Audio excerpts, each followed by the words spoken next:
یہ جو ظلم ہوا ہے مذہبی جماعت پر، اس کا ظلم دیکھ کر مجھے حکومت کی اس پالیسی پر مجھے غصہ آ رہا ہے۔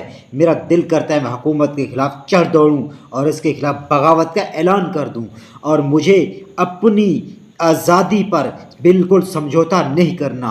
میں کسی کا غلام نہیں، میں کسی حکومت کا غلام نہیں، میں کسی سیکورٹی ادارے کا غلام نہیں، میں کسی ریاست کا غلام نہیں۔ میں آزاد ہوں۔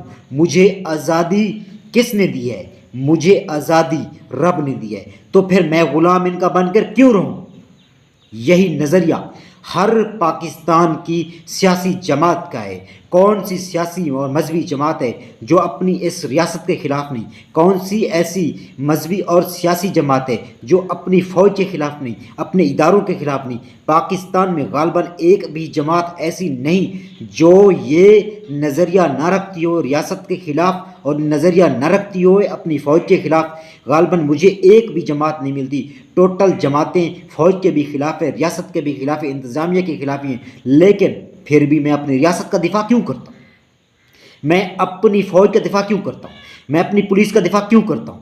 جب میں دیکھتا ہوں کشمیریوں کی غلامی، جب میں دیکھتا ہوں ہندوستان میں مسلمانوں کی غلامی، جب میں دیکھتا ہوں فلسطین کے اندر فلسطینیوں کی غلامی، جب میں ان کی دیکھتا ہوں پریشانی، تو پھر مجھے اپنی فوج پر فخر ہوتا ہے۔ پھر میں اپنی فوج کا دفاع کرتا ہوں، پھر میں اپنے پاکستان کا دفاع کرتا ہوں، پھر میں اپنی ریاست کا دفاع کرتا ہوں۔